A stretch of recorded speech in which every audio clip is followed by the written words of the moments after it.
Let's now take a look at what the new farm laws really entail, and let's try and differentiate myth from reality on the various aspects related to the three farm laws that were recently enacted by Parliament in September. So the myth is that MSP system will end. You heard Union Minister Prakash Javadekar just say that the MSP system is going to continue. There is no taking away the MSP system. The states have to enforce this, and the states can enforce this going forward.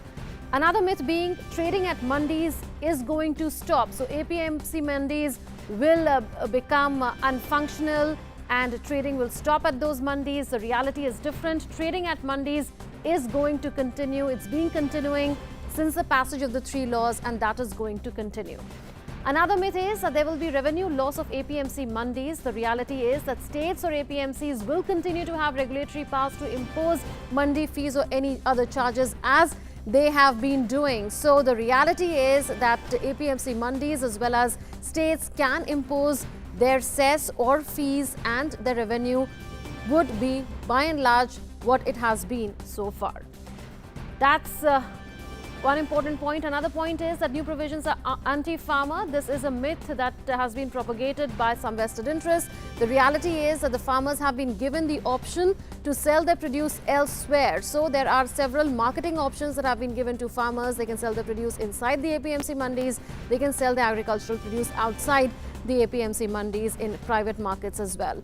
So there is direct selling by farmers that has been allowed at a place of their choice.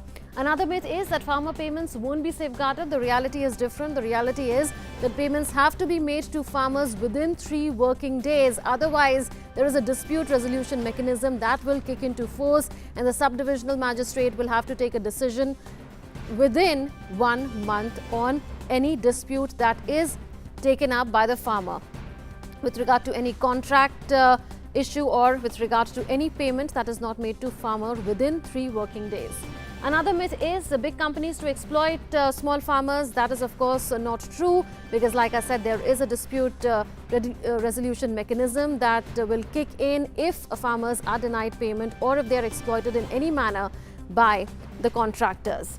Well, another myth is that farmers will stand to lose all in all. The reality is different. Farmers will benefit through better technology and better market. So through better technology and better market, farmers will stand to gain.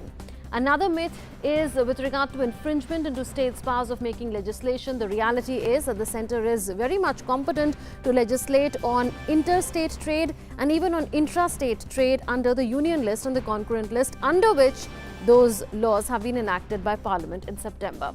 Well, the opposition's doublespeak on farm laws. You heard Madhya Pradesh Chief Minister Shivraj Singh Chauhan speak on this. You've heard Ravi Shankar Prasad in the past speak on this. 2019 Congress manifesto promises repeal of the APMC Act and freeing trade in agricultural produce from all restrictions.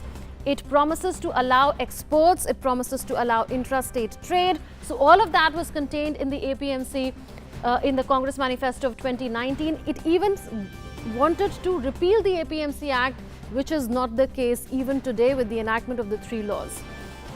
In January 2013, Rahul Gandhi backed agricultural reforms in a conference of Congress chief ministers that happened in January 2013. Let's take a look at what Rahul Gandhi said at that point in time to Congress chief ministers who were there in that conference. That's coming up next.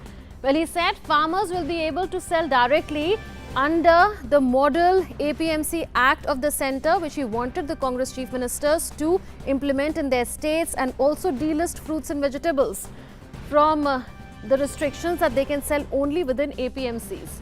In 2010, the then Agriculture Minister Sharad Pawar had written 2 letters, one to Sheila Dikshit, the then Delhi Chief Minister, and also to Shivraj Singh Chauhan, who was the then Madhya Pradesh Chief Minister as well, asking them to implement the model APMC Act. That's coming up next. And there were also conditions attached, and there were consequences attached if that were not to happen in those 2 states, because this is what Sharad Pawar's letter said. No financial assistance will be given by the centre to those 2 states if mandis are not reformed and private players are not allowed. So this was a clear instruction that came in from the then Union Agriculture Minister Sharad Pawar to the 2 chief ministers. This is what Sharad Pawar said in an interview in 2005. He said that mandis will be abolished in 6 months. So in other words, what the UPA government could not do in 10 years, the NDA government has managed to do, and now we are seeing doublespeak by various opposition parties. There are at least 19 opposition parties that have in fact supported this protest by farmers or the call for a nationwide strike, and there are at least 11 state governments, most of which are Congress governments in various states, that have backed this stir. There is clear doublespeak because the Congress as well as the NCP and several other parties had different ideas in mind when they were in government, when they were in power, but now in the opposition, they have very conveniently shifted their stance. Well, and now we'll show you on screen how normal life